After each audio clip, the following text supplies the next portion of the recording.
Right now we are in Salem, Massachusetts, which is very well known for its dark history of witchcraft. Did you know that in 1993, 3 witches returned from the dead to haunt the citizens of Salem, Massachusetts? I'm talking about the Sanderson Sisters from the 1993 Disney film, Hocus Pocus, directed by Kenny Ortega. Today we're going to wander around Salem and the neighboring towns and check out some filming locations used in the movie Hocus Pocus. My name is Ben Laurence. Now you'd think the opening credits of the film is actually an overhead shot of a model, but in reality, it's a helicopter shot of a place called the Pilgrim Village about 2 hours away from here. So let's use a little bit of witchcraft of our own and teleport down to Plymouth and go check out where they filmed the opening shot of Hocus Pocus. Unfortunately, my helicopter's in the shop right now, so we can't recreate the exact scene, but we can wander around the ground and check out the area used in the opening credits. The helicopter would have flown over the trees, then gone right over those houses and continued on up towards the fort. You can get a good look at the fort at the end of the opening credits just before the camera cuts away to Thackeray Binks.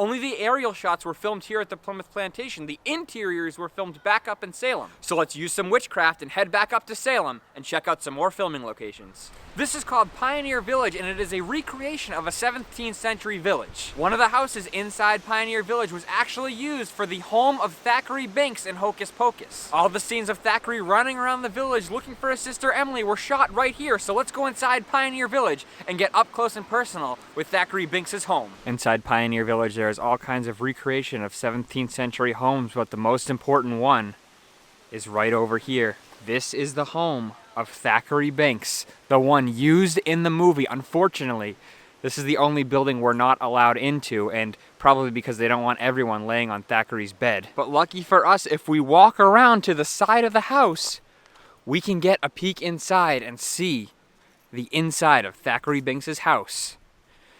Right there is the bed where he would have been laying on. And through this window, if you look real close, you could have seen Sarah run right by.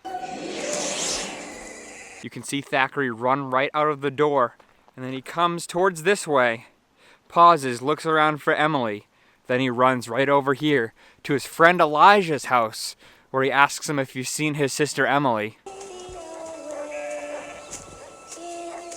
Emily!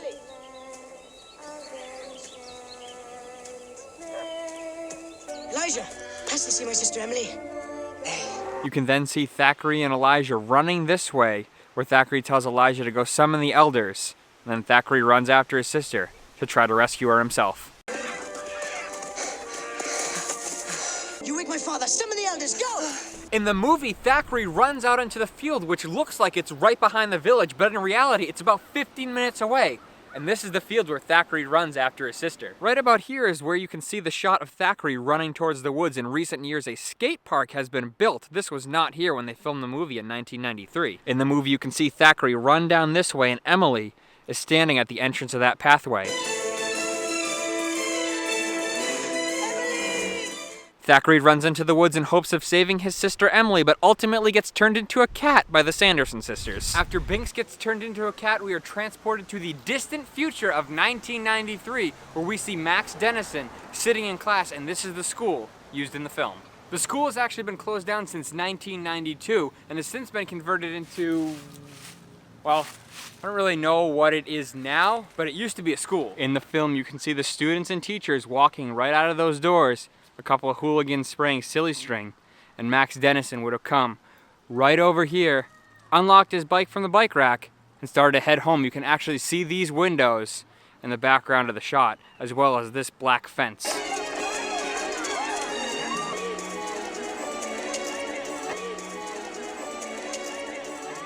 When Max is heading home from school, he runs into Allison right here, where he apologizes for embarrassing her in class. And to get back at him, she hands his phone number right back to him. I'm sorry. I didn't mean to embarrass you in class. My name is Max Denison. Yeah, I know. You just moved here, huh? Trick or treat? Right in front of us is where Max and Allison had their conversation, where she gave him back his phone number. You can see this fence in the shot, as well as the basketball court and the school in the background. On his way home, you can see Max ride his bike through this intersection. In the background, you can see this sign that says bus stop. In the film, you can see Max riding his bike around this corner, and he goes right down here, continuing on down the street.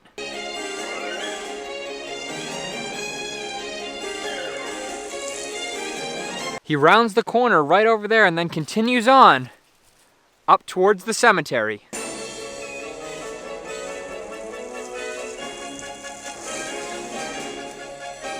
This is the spot where Max encounters Jay and Ernie. How many times I gotta tell you? My name ain't Ernie no more. It's Ice. In the film, you can see these two gravestones as well as this weird flat gravestone. Jay stands up on this weird platform right here, and Ice comes out from behind this gravestone. You can also see that giant rock in the background of the scene. Paul, let's have a butt. No thanks, I don't smoke. You got any cash? Check out the new cross trainers. Let me try them on. Ice ends up stealing Max's shoes, and the audience is meant to believe that Max leaves the cemetery and goes and looks over the town of Salem. In reality, he's about 10 minutes away from the cemetery and looking over a completely different town. Later, dude. Feel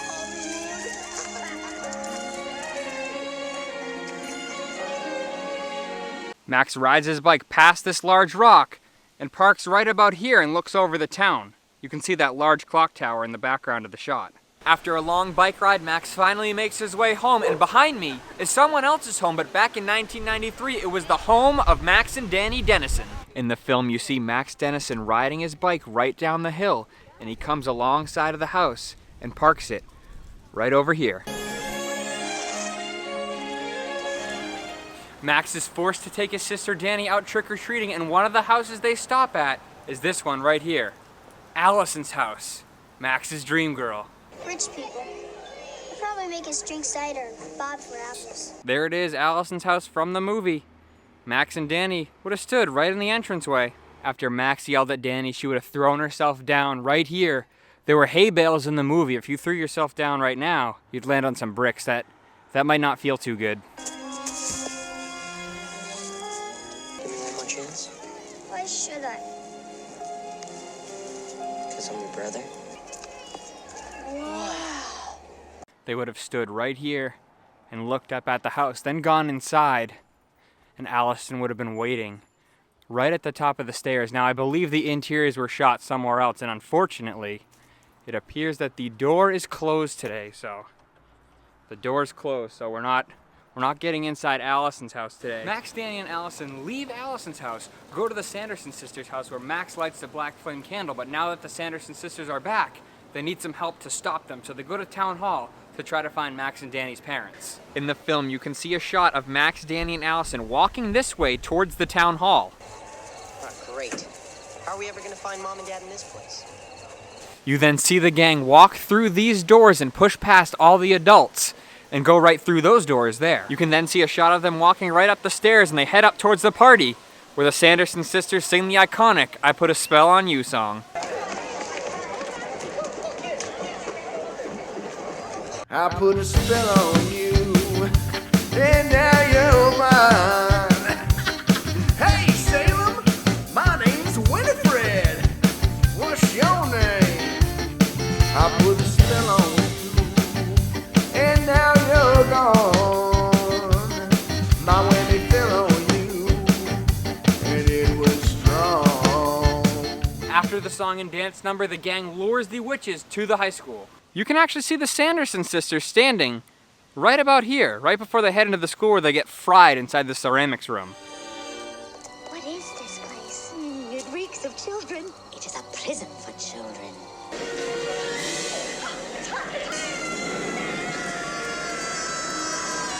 Max, Allison, and Dani celebrate their victory over the witches right here in the middle of the street. They dance around, and in the background, you can see right up there it says Jacob Bailey High School. In reality, this is called the Phillips School.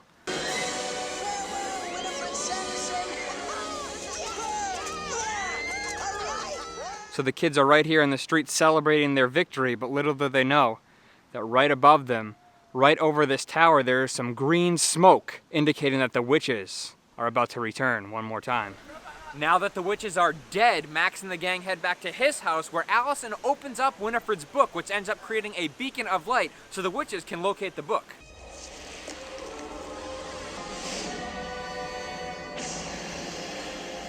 You can see the beam of light shining through that top window, and this is also the area where the witches burst out of after they get the book and kidnap Dani.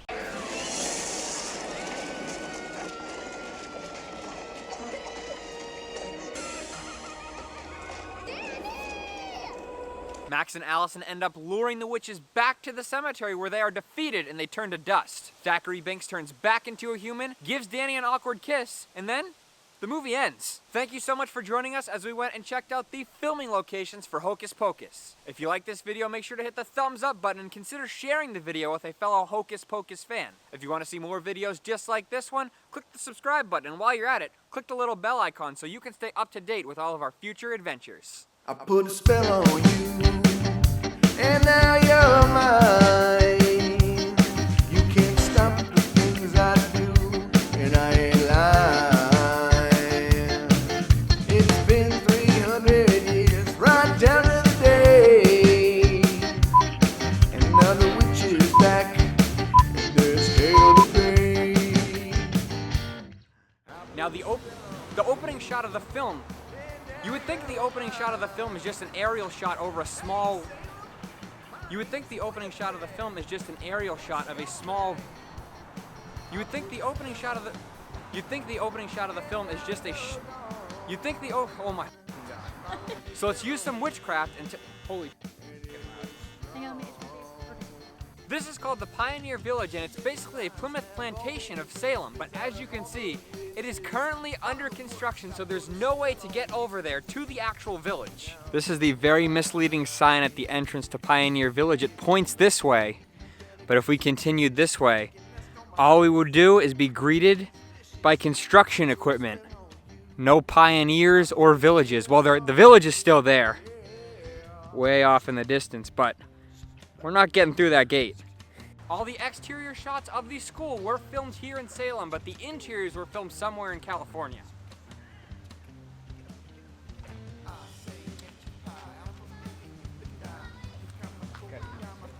Somebody once told... Max and Allison were standing right about in this area. You can see the basketball court.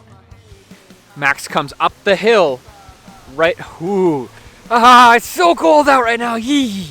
This is the spot where Max encounters Jay and Ice. I thought you were gonna say Ernie. Oh yeah, and in the film you can see these two gravestones as well as this, no, this is the spot where... Come on. Ready? Here, well, you guys, Ice ends up stealing Max's shoes and the audience is meant to... I'm too out of breath. Now this is actually someone's home, so I don't want to get too close. I don't want to go and disturb them because someone does live there. But that's just so cool to stand right here, right in front of Max and Dani's house. I better get out of here. Max's dad might think I'm a rap singer. So we stopped by Max's house from the movie. They have a pretty sweet little display here of all kinds of stills from the movie, as well as the police officer's jacket. Right here, there he is, wearing it in the movie. And it's right here. It's got the same patch that he has on both sides. And again, there's the still from the movie. Max is forced to take his sister Dani trick-or-treating, and one of the houses they stop at is this one, right behind me. Rich people. Probably gonna make us bob for apples. After Max yelled at Dani, she would have thrown herself on some hay bale. What's a hay bale? What's a hay bale? Not only is this Allison's house, but this is actually a historic mansion that was built in the 1700s. Max, Dani, and Allison then leave the house and go to the Sanderson Sisters' house where Max lights the black fame candle. Max, Dani, and Allison then leave this, no, they don't leave the Sanderson Sisters. Hang on. Now that the witches are back, the gang needs to stop them before they suck the lives out of all the children of Salem, so they go to the party at Town Hall to try to find Max and Dani's parents. Okay, that's gonna be hard. You can then see a shot of them walking right up the stairs to go up to the party where Winifred sings the iconic Spell on You song. That was really fucking stupid. These doors are also the doors where all the parents walk out at the very end of the film after Winifred's spell has gone away. How would you word that? These are also the doors... Huh? Okay.